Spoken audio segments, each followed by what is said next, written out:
Let me spend just a few minutes talking about the situation in the world right now, because the last couple of days have been dramatic.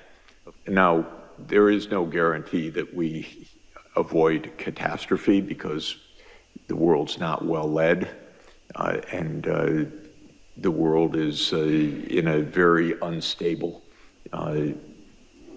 situation because of all the things that we've been discussing. Of course, the climate crisis, all of the upheavals in the world economy, even aside from the interventions of leaders choosing wrong things, just the technological upheavals are astounding, and you know that better than I. So this is something quite dramatic. But another thing that's very dramatic is the geopolitical changes that are underway. They are remarkable. They're very dangerous, but on the whole, not bad, actually. What's happening is that a familiar world led, so-called, by the United States and Europe is no longer led by the United States and Europe. It was presumptuous to be led by the United States and Europe to begin with. It's actually the end of a very long cycle that dates back to 1492 and onward, because it started with a voyage that was a little bit, went awry and changed the world fundamentally. And they say that, how do you know that Christopher Columbus was an economist, by the way? He didn't know where he was going. He didn't know where he was when he got there, and it was all on a government grant. So this is par for the course. But the world became a European-led world with a lot of cruelty and a lot of inequality and a lot of domination, and with a lot of remarkable technological development that came along with it, but that was utilized as a form of power and oppression as well. And the United States dominated the world for about a half a century after 1945. Now we're in a very different world. And the voices of other parts of the world are really important and growing, and that means that in the media and in the political life in the Western world, there's a lot more anxiety, actually, than there is in China, for example, or in India, where it's not pessimistic. It's not feeling that the world's falling apart. It's feeling that the world is changing in the right direction, actually. And I would say if you look at opinion surveys in Africa, there's a tremendous amount of optimism, actually. Africa is the most optimistic single continent in the world, if you look at opinion surveys. So the world's changing, and it leads to a lot of anxiety, and the anxiety is highest in the United States because nobody likes to be pushed off the perch. But the fact of the matter is the world's becoming a lot more interesting, diverse, interconnected. You're a very diverse group, but not quite diverse enough. Are there any Chinese faces here? No. We have somebody from Hong Kong. Okay, good. Hong Kong, we were just there. It's wonderful. And India? Yes. Great, okay. So, between the two, you're 40% of the world population, but not exactly 40% of this room. So it's just to say, we don't have to have complete demographic equality, but you're a very diverse group, which is extremely important, very important. And the world's even more diverse, if I could put it that way, so we need to strive for that. And viewed in that perspective, my own view is, I'll say a grim statement and then an optimistic statement. If we don't blow things up, which is possible, then things are going to be okay. And By that I mean the world that is taking shape will be more equal, more open, actually benefiting from a lot of the breakthroughs in technology. The real worry I have is just disaster in the short term, because my country is the worst led that it's ever been, and our political system has collapsed. So we have one-person rule, which is not exactly the way to run a society of 335 million people and $30 trillion of output. But that's what we have for the moment. But if we can avoid the catastrophes, we actually, not just rhetorically and not just optimistically, we really have a lot of solutions in this world for food production, for sustainable energy, for better education and healthcare systems, for all sorts of things that are completely wonderful. They're getting discovered, they're getting developed, you're pioneering many of them. They're not getting undertaken at the scale that they need and the pace that they need by any means, but they could be, because there's no fundamental shortfall of resources or know-how. We're not running out of particular minerals so that we can't do this. We're not running out of land so that we're in a struggle for who eats and who doesn't eat. We're not running out of energy, because solar radiation is about 5,000 times our power usage on the planet. So if we deploy solar power, which is now cheaper than any other kind of power, we're not in an energy shortage as well. We're not in a know-how shortage, but we are in a fairness shortage. We're in a niceness shortage. We're in a calmness shortage. We're in a geopolitical crisis, and we are with a lot of instability from all of the upheavals of climate, which are going to get worse for the next 50 years, almost no matter what we do, because underlying our physical reality is a lot of warming built into the system and a lot of shocks that will come from that. That doesn't mean that the impacts necessarily get worse, because things can get buffered, we can become more resilient, we can become adapted, but the climate itself is going to become more dangerous shortly. So this is our state of affairs. Now, what specifically happened yesterday was the U.S. declared itself outside of the World Trade System. 2 weeks ago, the U.S. declared itself outside of the climate challenge. 3 weeks ago, the U.S. declared itself out of the sustainability challenge. 4 weeks ago, the U.S. declared itself outside of the WHO. All right. Honestly, it doesn't get dumber than this, really. But the U.S. is 4.1% of the world population. And as I said, the other 95%, I don't see things diminishing in intensity of purpose, but rather increasing. And there are a lot of very good things that are happening, even because of the United States' strangeness of behavior right now. For example, China and India, which have been at loggerheads for 60 years, for more than that, for almost 80 years, for a complicated reason that the British drew an arbitrary borderline in the Himalayas, and that has meant border dispute and conflict between China and India since India gained independence in 1947 and the People's Republic of China was formed in 1949, and they're still fighting over a line that a guy named McMahon drew arbitrarily in 1880, never having been up to the Himalayas where he drew the line.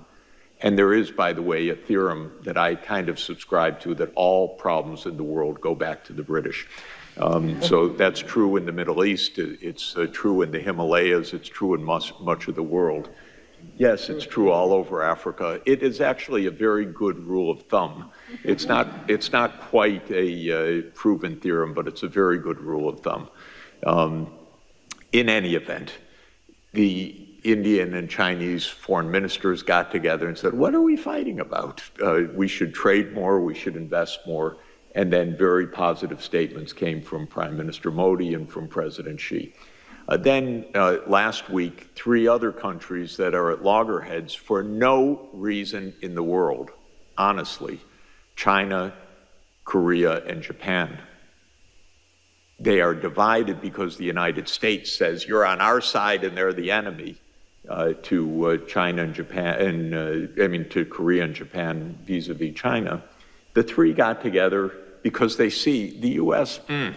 Not such a great, protector of their interests, and they said we need to improve relations with each other. This is very, very good. And if you think about Iran and Saudi Arabia, for example, which was defined by the U.S. to be the fundamental schism of Shia and Sunni, and so much of U.S. policy was playing the Sunnis against Shia, Iran, and so forth. They made a rapprochement last year, which China helped to broker in a very wise way. The United States would never have done it and never even have thought about it, but China was very helpful. So truly, I'm not so pessimistic at all. I just see the world changing, and I can understand the pessimism in the newspapers that I happen to read in the U.S., because they're all geared around the idea of the U.S. as number one. And if you put that aside, I like a world in which China's playing a much larger role, and India's playing a much larger role, and the African Union's playing a much larger role, and Saudi Arabia's playing a much larger role. To me, this is a great world. It's a world of diversity, much better food, much better conversation, much better places to visit, much more fun in conferences and meetings and problem solving and all the rest. But if you just happen to be a U.S. strategist, it looks very grim and dangerous and so forth. So I don't buy into the danger part. I do buy into the danger part for the reasons I said, but I don't buy into the inevitability of crisis. So what I would really like you guys to do is to stay on the networking course and the practical course and the problem-solving course. And I want us to help you to do that. And just to be very clear, SDSN Youth is not to empower youth per se. It's to help solve global problems, of which you have a lot of solutions. So that's a little bit different.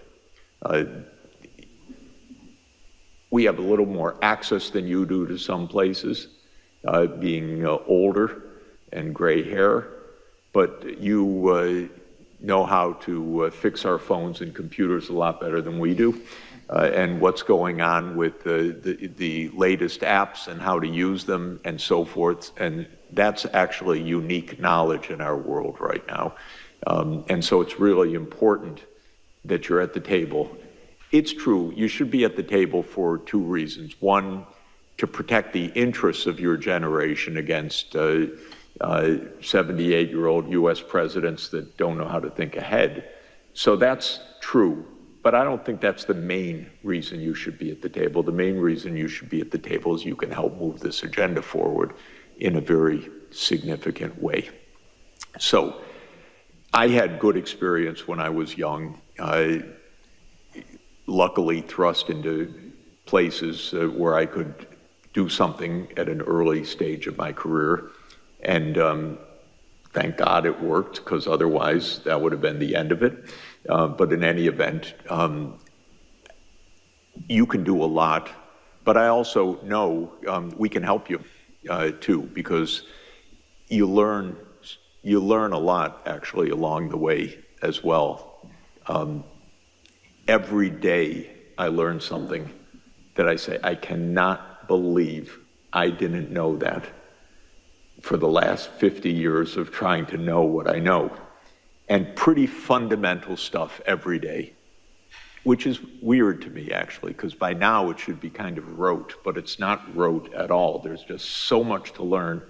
And I kind of walk around my whole life with a book in my hand, or now with an ebook or on my phone or something, reading every day and learning pretty basic things, actually, which is annoying, really annoying, because it should have been done already, but it's not. So all of that is to say we can help you, and I can help you, and I can help you network, and I can help you learn things. So don't presume you know everything, but don't presume that you don't know what you're seeing with your own eyes about things that can be done. So that's really the balance that's extremely important. Now, what's going to happen after 2030? Let me say a few words about that, because you're going to play a big role in that. Obviously, we're not going to achieve what we set out to achieve in 2015, September 25th, 2015, when Pope Francis ushered in the Sustainable Development Goals at the UN. The agenda was pretty optimistic beforehand. At the time, it was very stretched goals. It would have required a lot of capacity and working together to make them happen. Of course, we just didn't get the major powers to work very hard on any of this. The only one that made a major effort, in my view, was China, actually. Europe said a few things at the beginning, but Europe got caught in this Ukraine war, which to my mind was just a disastrous mistake, because the United States doesn't know how to make peace, and blew the chance after 1991 to help create a true collective security arrangement in Europe. Instead, it expanded NATO. But I don't want to go there. Just to say, the US didn't try, Europe didn't try very much. China launched the Belt and Road Initiative, which is a very big and positive thing. Africa launched the African Continental Free Trade Area, which is a very important thing, and a very positive development. But the world as a whole, for the major powers, didn't try very hard. So we're reaching, and I don't want to go into it, but my view is the US at the University of North Carolina concocted something called SARS-CoV-2 and made a pandemic. That's another long story. But we just lost a lot of time. So what are we going to do? My hope, personally, and this is something we can discuss longer, is that we continue under the framework of the Sustainable Development Goals. And the reason is it's taken 10 years to have governments understand a bit about how to make such a complicated, multidimensional programming process, because it's not simple to do this, to plan for 17 major objectives, long-term planning, strategy, and so forth. Now, the goals won't stay exactly the same, but I don't want to redo everything to have a new set of goals and a new framework, because honestly, to my mind, it may be constructive in bringing new voices in, to be sure, so I don't want to rule out deliberations which will take place, but I don't think we should throw out everything, because it just would be a major loss and time sink. And in our world today, the US will walk away from the table anyway, and it just may be very hard to get a framework, other framework. So I'm hoping we continue under this broad rubric, resetting, adding, no doubt, something about artificial intelligence as SDG 18, or repackaging some of the objectives and so on, but to keep this framework to mid-century, because the next period, to my mind, is to 2050, is to mid-century. And that's, in fact, what we need to decarbonize the energy system. It's what we need to transform agriculture. It's what we need to create a workable digital society in which good things rather than bad things happen with these new technologies and so forth. So that's what I think what I am going to be aiming for in the next few years. This will probably be decided more or less around 2027 or 2028. So there will be a UN process. The next Secretary General will assign a commission, probably. There'll be deliberations. You'll be involved in national level and global processes and youth ambassadors in many ways. And we should really strategize together about this, and you should make further outreach to other groups in order to do this. One basic point is that what makes all of this very hard is thinking ahead on a time horizon and a complexity longer than governments know how to do. So if you want to change the energy system, it's not a 1 year or a 5 year or a 10-year process. You really have to be able to think about 25 years or 30 years and basic changes of technology and learn how to put that into a real political process and so forth. And this is what I find most governments don't know how to do effectively. Again, China is better at planning in this way than any other government that I know among the major governments. Europe's not bad at setting goals, but it then doesn't necessarily actually create the planning to deliver them very effectively. I'll say also I have huge hopes, expectations, and demands of the African Union in the coming years. There's a new AU commission that just came into office on March 15, and Africa needs to make a breakthrough in the next 30 years. It can't go on like this with many conflicts, with kids not in school, with the systems not working, with electricity not reaching still hundreds of millions of people. And that's what we were discussing in the Financing for Development workshop that we had earlier this week, how to make those breakthroughs. So one thing I'm asking of you is helping to instill the idea of really basic transformation in your countries, regions, and since we're going to do it together at a world scale, that yes, we really can create a better future, and it's not only wish fulfillment, it's actually very practical work. For me, by the way, I caught who had a slide that I think Sinead, about the importance of education as being absolutely fundamental. Was that you, Sinead? Yeah. In any event, okay. There are probably 300 million kids not even in school right now. And we have to absolutely say, no, are you kidding? Not another school year like this. This is crazy. And the reason they're not in school, in some places, it's because of conflict and displacement. But for at least 250 million kids, it's because the governments don't have the funds to hire teachers, to have the schools, and so forth. And I want to have a fit together with you to the powers that be that this cannot go on any longer. You cannot leave kids out of school in this world. They cannot have a future that way. This is the most basic point of everything that we're trying to do.